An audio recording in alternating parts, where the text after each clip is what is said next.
দুনিয়ায় যারা কাফের এদের বিরুদ্ধে আপনি কলম ধরেন, অস্ত্র ধরেন, এই জমিনের ময়দানে এদের বিরুদ্ধে আপনি লড়াই করেন। কথাকার আরো জোরে বলেন। নবীজি তার 63 বছর জিন্দেগিতে কোন কাফের, কোন বেঈমানের সঙ্গে আপোষ করেন নাই। মার জুলুম নির্যাতন সহ্য করেছে, সাহাবীদের আত্মত্যাগ, এত হামলা, এত মামলা, শিয়াবে আবু তালিবের 3.5 বছর জেল। নবীজি কোনদিন কোন কাফেরের কাছে আপোষ করেন নাই, বরং ভালোবাসা দিয়ে তার মাঝে দিন ঢুকিয়ে দিয়েছে। সুবহানাল্লাহ বলতে পারেন না? আল্লাহর নবী, বিশ্ব নবী মুহাম্মদুর রাসূলুল্লাহ সাল্লাল্লাহু আলাইহি ওয়াসাল্লাম 3 দিনের না খাওয়া শরীর নিয়ে ফাতেমাতুজ জোহরার বাড়ির দিকে রওনা দিলেন। ফাতেমাতুজ জোহরার বাড়ির দরজার সামনে দাঁড়িয়ে তাকিয়ে দেখছে হাসান আর হোসাইন খিদার যন্ত্রণায় মাটির মধ্যে গড়াগড়ি দেয়। আল্লাহর নবী দৃশ্য দেখলেন, জিজ্ঞাসা করলেন, মা আর হাসান আর হোসাইন তোমরা কেন এভাবে মাটিতে গড়াগড়ি দাও? ডাক দিয়ে বলছে, বাবা, বাড়িতে খাবার মতো কিছু নেই, ক্ষুধার যন্ত্রণা সহ্য করতে না পেরে হাসান আর হোসাইন এইভাবে মাটিতে গড়াগড়ি দেয়। অথচ রসুল 3 দিনের ক্ষুধার্ত শরীর নিয়ে এসেছে ফাতেমাতুজ জোহরার দরজায়। আল্লাহর নবী চিন্তা করলেন, দেখি কোনো একটা উপায় বের করা যায় কিনা। এই পৃথিবীতে আদম থেকে শুরু করে বিশ্ব নবী পর্যন্ত যত নবী রাসূল আল্লাহ দুনিয়ায় পাঠিয়েছিলেন, কারো জন্য মানুষের দাঁড়ে দাঁড়ে হাত পেতে ভিক্ষা করে খাওয়া যায় ছিল না। আল্লাহ হারাম করে দিয়েছিলেন। নবীজি এক ইহুদির বাগানে যাওয়ার পরে ডাক দিয়ে বলছে, ইহুদি, তোমার তো বাগানে খেজুর দেখা যায়, আমি তোমার এই বাগানের মধ্যে কাজ করতে চাই, বিনিময় তুমি আমারে কিছু খেজুর দিও। ইহুদি ডাক দিয়ে বলছে, মুহাম্মদ, ওই যে কূপ দেখো, ওই কূপ থেকে বালতি ফেলিয়ে পানি ওঠাবা, 1 বালতি পানি ওঠাবা, বিনিময়ে আমি তোমার একটা করে খেজুর দেব। নবীজি রাজি হয়ে গেলেন। রশি ধরে বালতিটা কূপে ফেলালেন। কয়েক বালতি পানি ওঠানোর পরে বিশ্ব নবী মুহাম্মাদুর রাসূলুল্লাহ সাল্লাল্লাহু আলাইহি ওয়াসাল্লাম যে রশিটা ধরেছেন, এই রশিটা ছিঁড়ে সঙ্গে সঙ্গে বালতিটা কূপের মধ্যে পড়েছে। আল্লাহর নবী মুহাম্মাদুর রাসূলুল্লাহ থমকে গেলেন। ইহুদি দৃশ্য দেখার সঙ্গে সঙ্গে এক দৌড় দিয়ে এসে বিশ্ব নবীর গাল মোবারক একটা থাপ্পড় বসালেন। আখেরি জামানার পয়গম্বর, যার শরীরে মশা মাছি পর্যন্ত বসতো না, আমার আল্লাহ যাকে এত পছন্দ করতেন, এত ভালোবাসতেন, বিশ্ব নবী যখন থাপ্পড় খেলেন, নবীজির সঙ্গে সঙ্গে ইহুদির হাতটা 2 হাত দিয়ে চেপে ধরলেন।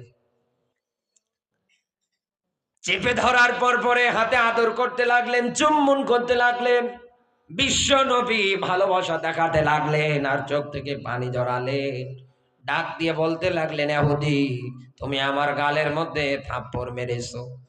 3 দিনের ক্ষুধার্ত শরীর আমার, 3 দিন যাবত আমার পেটে কোনো খাবার যায় না। গিয়েছিলাম মেয়ের দরজায়, ওই জায়গা গিয়ে দেখছি আমার নাতিগুলো মাটিতে গড়াগড়ি দিচ্ছে খিদার যন্ত্রণায়।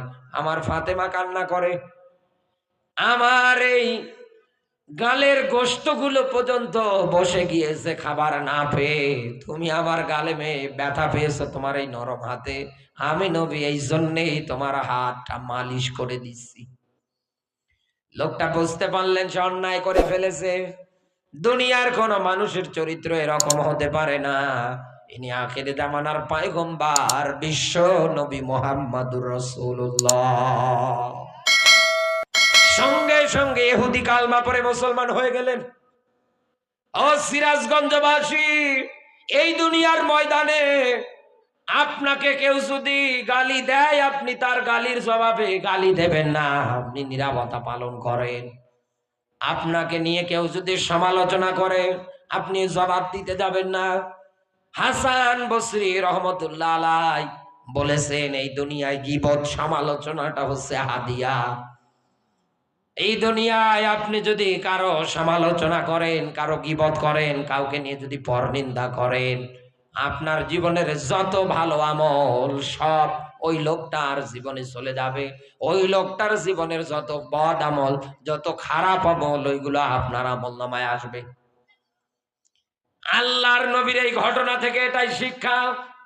ভালোবাসা দিয়ে মানুষের মন জয় করে দ্বীনের দাওয়াত আপনাকে দেওয়া লাগবে। মার খেলেও আন্দাজে আপনাকে সহজে প্রতিবাদ করা যাবে না। ভালোবাসা দেখান, কথা বললেন না কেন? অথচ আমরা রেগে যাই, আমরা মন খারাপ করে ফেলি। এই জমিনের ময়দানে দিন প্রতিষ্ঠা এমনি হয় নাই, এই জমিনের ময়দানে দিনের আলো এমনি আসে নাই। এই দুনিয়ায় হাজারো মানুষের এরকম ত্যাগ, হাজারো মানুষের প্রচেষ্টার মাধ্যমে এই জমিনে দিন এসেছে। রাত গভীর হয়ে যাচ্ছে, আমি আপনার মাঝে বেশি ব্যাখ্যা করছি না।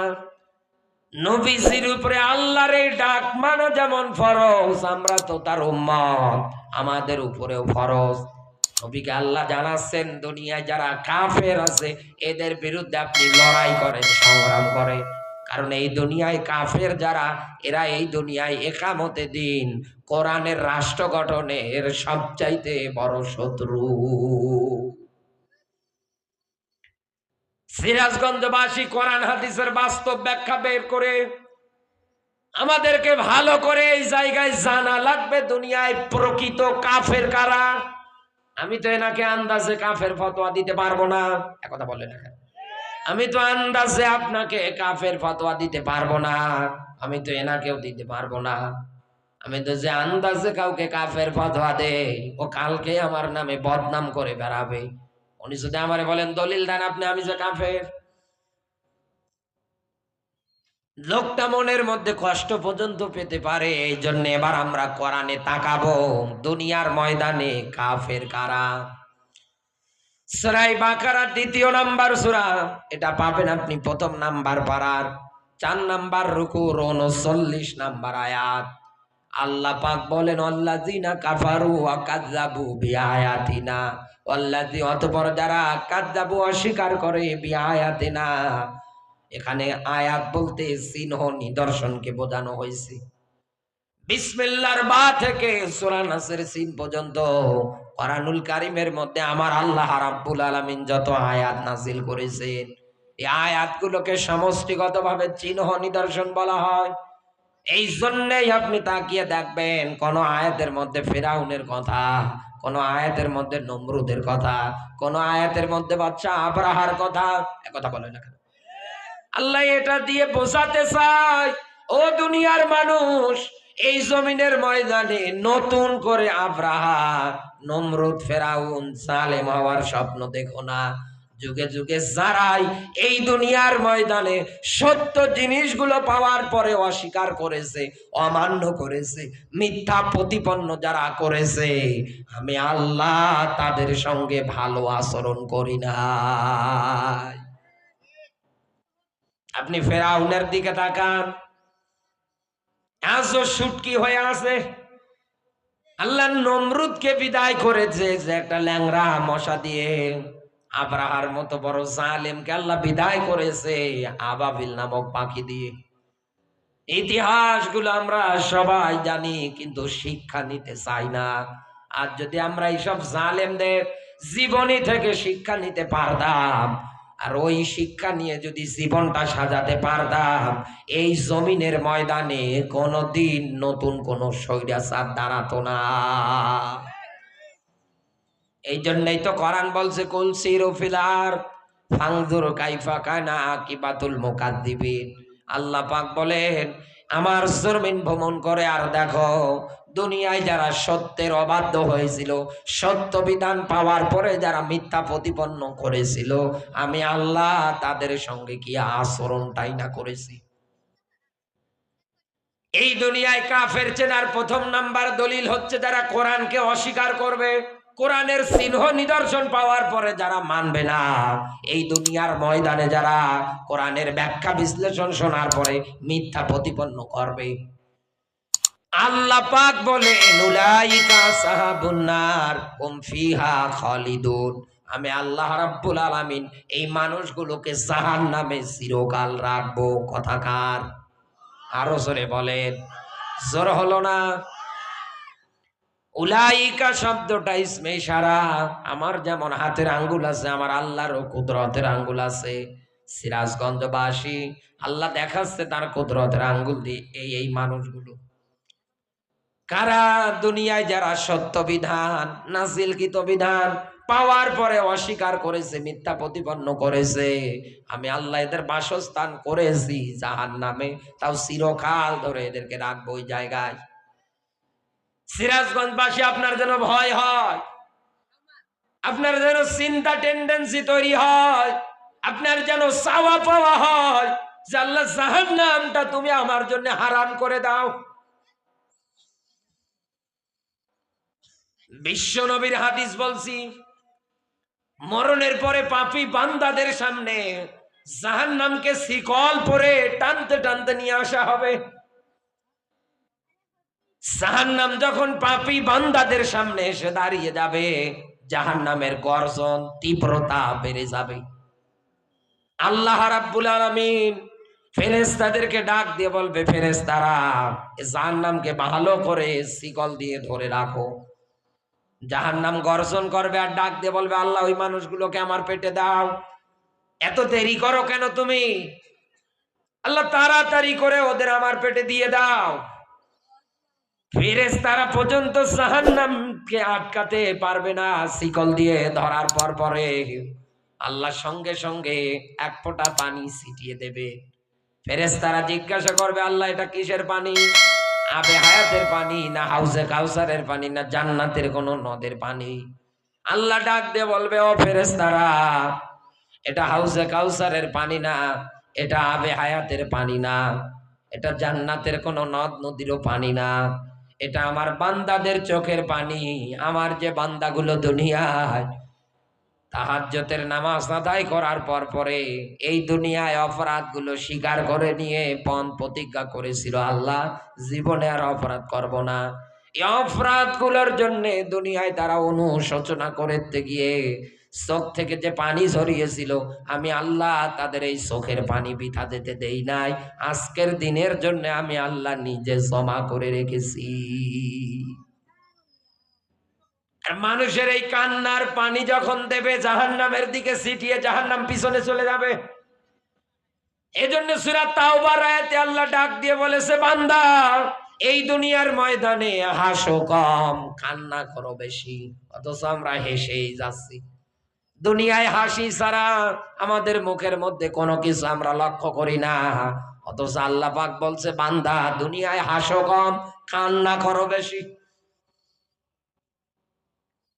এই যে লোকটা বসে আছে, আপনাদের এলাকার মানুষ, পরিচিত মানুষ, এই মুহূর্তে যদি কান্না শুরু করে দেয়, এখানে উপস্থিত আমরা যত মানুষ আছি সঙ্গে সঙ্গে ওনাকে জিজ্ঞাসা করব, ভাই আপনি কেন কান্না করেন? কথা বলে না কেন?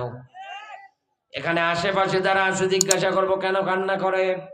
আমাদের কথাও যদি উনি শান্ত না হয়, এলাকার লোকজন পর্যন্ত এসে জিজ্ঞাসা করবে, এটাতে যদি না হয়, শেষে ওনার পরিবার আসবে, ওনার সন্তান আসবে, ওনার স্ত্রী আসবে, ওনার মা বাবা আসবে। কথা বলে না কেন? কান্নার কারণ জানতে চাইবে। দুনিয়ায় একটা মানুষ কান্না করলে মানুষ তার চাহিদা পূরণের জন্য এগিয়ে চলে আসে, অথচ মরণের পরে জাহান্নাম দেখার পরে যারা আফসোস করবে আর চোখ থেকে পানি ঝরাবে আর কান্না করবে আর ডাক দিয়ে বলবে, ইয়াকুলু ইয়া লাইতানি কদ্দামতু লি হায়াতি, আল্লাহ আমার জীবনের প্রতি আক্ষেপ, আমি কি করে আসলাম।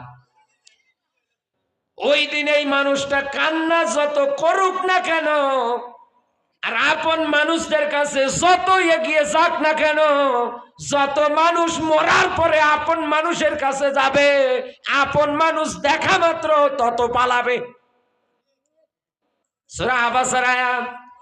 ওই দিন মানুষ ভাইয়ের কাছে যাবে, বাবার কাছে যাবে, সন্তানের কাছে যাবে, স্ত্রীর কাছে যাবে, সবাই বিপদ থেকে বাঁচার জন্য আপনজনদের কাছে দৌড়াদৌড়ি করবে। মানুষ দেখা মাত্রই সঙ্গে সঙ্গে পলায়ন করবে। জন্ম দেওয়া মা পর্যন্ত বলবে দুনিয়ায় তো আমার বিয়েই হয় নাই, সন্তান আসবে কোথা থেকে? নামাজ রোজার মতো ফরজ ইবাদত এ পৃথিবীতে মাজলুম মানুষদের পক্ষে আপনাকে কথা বলা লাগবে, এই জন্য রাজনীতি পর্যন্ত হবে এই দুনিয়ার ময়দানে। আপনাকে অবশ্যই অবশ্যই মাজলুম মানুষগুলোর অধিকার আদায়ের জন্য এগিয়ে আসা লাগবে। আপনার চেষ্টা থাকবে এটা, আপনার কার্যক্রম থাকবে এটা। দুনিয়ায় তো মাজলুম মানুষের অধিকার আদায় করা একা একা সম্ভব না। এই জন্য আল্লাহ জায়গায় শব্দ দিয়েছে সফা, দলবদ্ধ ভাবে, কাতারবদ্ধ ভাবে, সারিবদ্ধ ভাবে। কিন্তু আমাদের মাঝে এই হিংসা জবান দিয়ে আমরা সবাই ঘোষণা দেই ওয়াকালা ইন্নানি মিনাল মুসলিমিন, আমরা তো মুসলমান। এই দুনিয়ায় ওই লোকটার কথার চাইতে আর কার কথা উত্তম হতে পারে, যেই দুনিয়ার ময়দানে নিজের জবানের মাধ্যমে আল্লাহর দিকে, রাসূলের দিকে মানুষদেরকে আহ্বান করে এবং জবান দিয়ে ঘোষণা দেয় আমি তো একজন মুসলমান। মুসলিম শব্দের শাব্দিক অর্থ আত্মসমর্পণকারী, স্যালেন্ডারকারী। ও সিরাজগঞ্জের মুসলমানেরা, এই দুনিয়ায় কোনো মানুষ যদি নিজেকে মুসলমান পরিচয় দিতে চায়, অবশ্যই অবশ্যই আল্লাহর কোরআন এবং নবীজির হাদিসের উপরে তাকে আত্মসমর্পণ, স্যালেন্ডার দুনিয়ায় করা লাগবে। আল্লাহ যা বলেছেন, রসুল যা বলেছেন, এগুলো বাস্তবায়নের জন্য আপনাকে চিন্তা করা লাগবে। আর এটা একা একা সম্ভব না।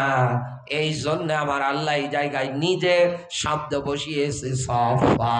আল্লাহু আকবার। একটা সাধারণ বিষয় বলছি এক্সাম্পল দিয়ে বোঝানোর জন্য।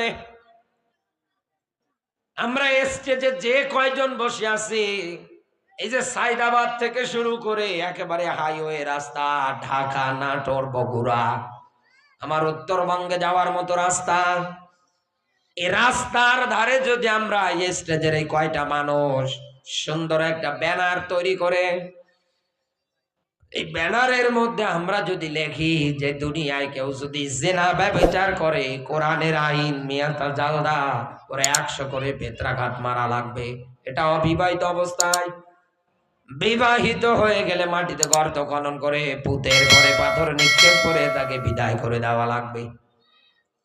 এই দুনিয়ায় চোর মহিলা হোক আর পুরুষ হোক, যেই হোক না কেন, ধরা যদি পড়ে সাক্ষ্য প্রমাণের ভিত্তিতে ওর হাত কেটে দেওয়া লাগবে।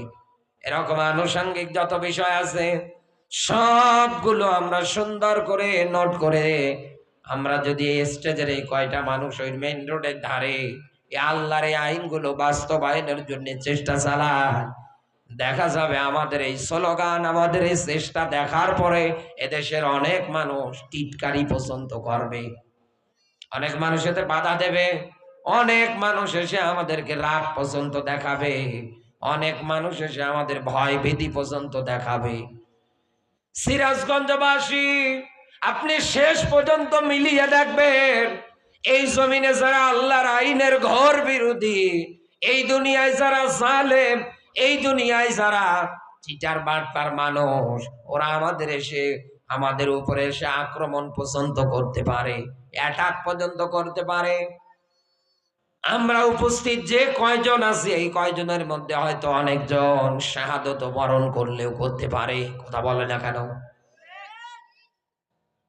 এটা মিডিয়ায় যাবে, প্রচার হবে, সব জায়গায় সুন্দর করে প্রচারণা চালানো হবে। এটা দেখার পরে এদেশের সব মুসলমানেরা গুলো যদি হিংসা বিদ্বেষ ভুলে গিয়ে এক প্ল্যাটফর্মে এসে দাঁড়িয়ে এই স্লোগান জবান দিয়ে বলতে পারে, শুধু এই সিরাজগঞ্জের এই বেলকুচির এই কয়েকটা মানুষ কেন, এটা তো আমাদের সবার উপরে ফরজ। এই জমিনে আল্লাহর কোরআনের বিধান দিয়ে চালানো, এটা তো নামাজ রোজার মতো ফরজ, এটা তো সবার উপরে। এই স্লোগানে ৬৬টা জেলার মানুষ যদি উপনীত হয়ে রাস্তায় নামতে পারে, এই জমিনে আল্লাহর আইন কায়েম হতে 1 ঘন্টাও সময় লাগবে না। এই জন্য আল্লাহ জায়গায় সব ফাং শব্দ বসিয়েছে। এই জন্যই তো এই জায়গার মধ্যে আমার আল্লাহ শব্দটা বসিয়েছে, খেলা করার জন্য না। কোরআনুল কারীমের মধ্যে আল্লাহ রাব্বুল আলামিন নাহল মানে মৌমাছির নামে সূরা পর্যন্ত দিয়ে আমাদের শিক্ষা দিতে চায়। আল্লাহ ডাক দিয়ে বলছে আওহা রাব্বুকা ইলান নাহলি, ও দুনিয়ার মৌমাছিরা, ঘর যদি বানাতে চাও, বাড়ি যদি বানাতে চাও, আমি আল্লাহ তোমাদেরকে মাঝে ওহী করছি জিবাল। জিবাল মানে পাহাড়, পাহাড়ে বানাবা। সাজার মানে গাছ, মানুষ থাকার জন্য যে ঘর বাড়িগুলো তৈরি করে, দেয়াল বা ওয়াল।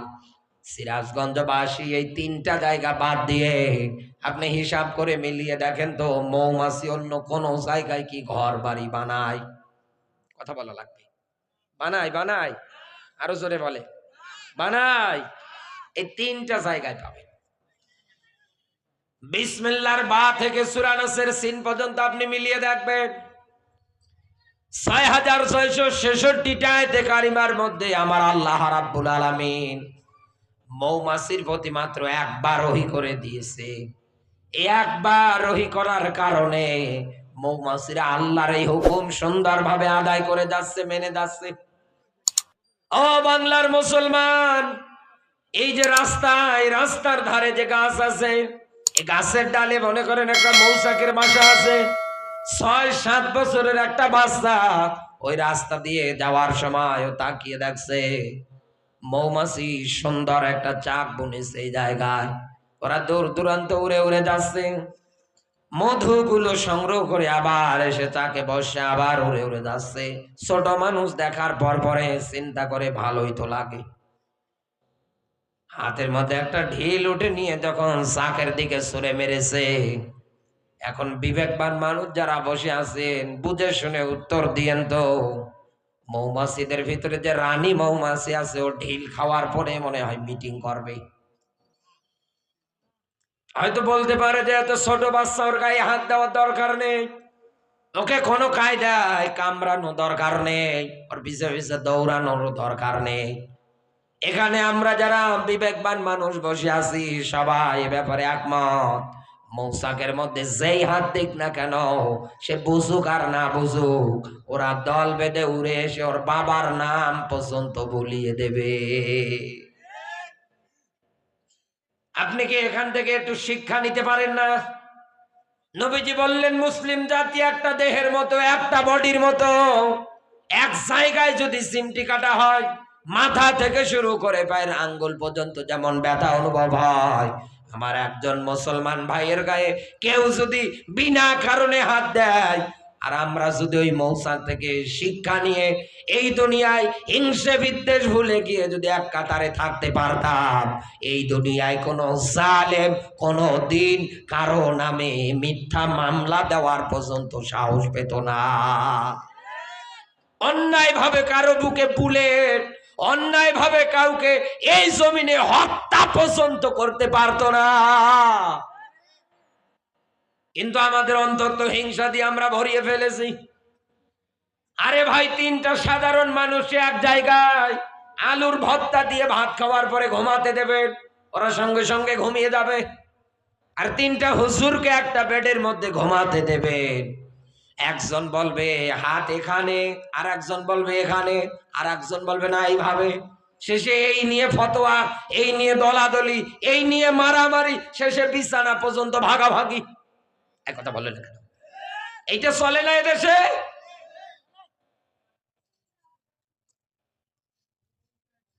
আল্লাহ রাব্বুল আলামিন ডাক দিয়ে বলেছেন, বান্দা এই দুনিয়ার ময়দানে এই ক্যাটাগরিতে থাকলে কোনোদিন আমার এই জমিনের ময়দানে লড়াই সংগ্রাম তোমাদের পক্ষে সম্ভব হবে না।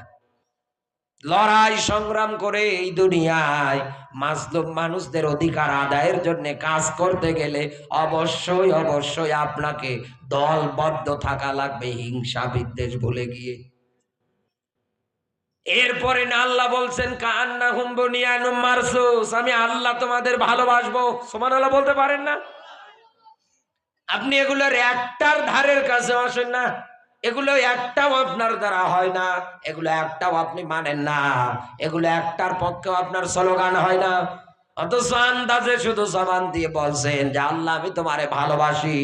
আপনি কিয়ামত পর্যন্ত এরকম ভালোবাসার দাবি করলেও আমার আল্লাহ আপনাকে ভালোবাসে না।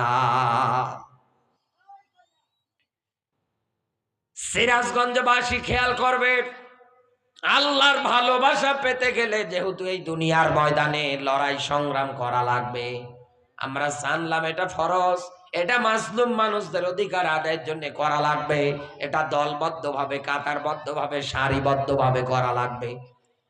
এখন আমাদের মনে প্রশ্ন আসতে পারে, এই দুনিয়ার ময়দানে আল্লাহর পথে লড়াই সংগ্রাম আমরা কাদের বিরুদ্ধে করব? এটা কারো না কারো বিরুদ্ধে তো করা লাগবে, কারো না কারো বিরুদ্ধে তো কলম ধরা লাগবে, কারো না কারো বিরুদ্ধে তো আমাদেরকে গর্জে ওঠা লাগবে। কথা বলে না কেন? আল্লাহ রাব্বুল আলামিন স্পষ্ট ব্যাখ্যা দিয়েছে, ইয়া আইয়ুহান নাবিয়্যু, হে নবী আপনাকে বলছি। নবীজিকে ডাক দিয়েছে কে? আরো জোরে বলে, জোর হলো না, সবাই মিলে বলে, বুঝে শুনে উত্তর দেন তো। নবীর উপরে আল্লাহর ডাক মেনে নেওয়া যেমন ফরজ, কিয়ামতের আগ পর্যন্ত এই দুনিয়ার ময়দানে যারা নবীর উম্মত বলে পরিচয় দেবে তাদেরকেও কিন্তু এই ডাক মানা ফরজ। এটা কিন্তু নফল না, সুন্নাত না। বিশ্ব নবীকে আল্লাহ ডাক দিয়ে বলছে, হ্যাঁ নবী আপনাকে বলছি, এই দুনিয়ায় লড়াই সংগ্রাম যদি করতে যান, আমি আল্লাহ বলছি জাহিদিল কুফার, বলেন না আল্লাহু আকবার।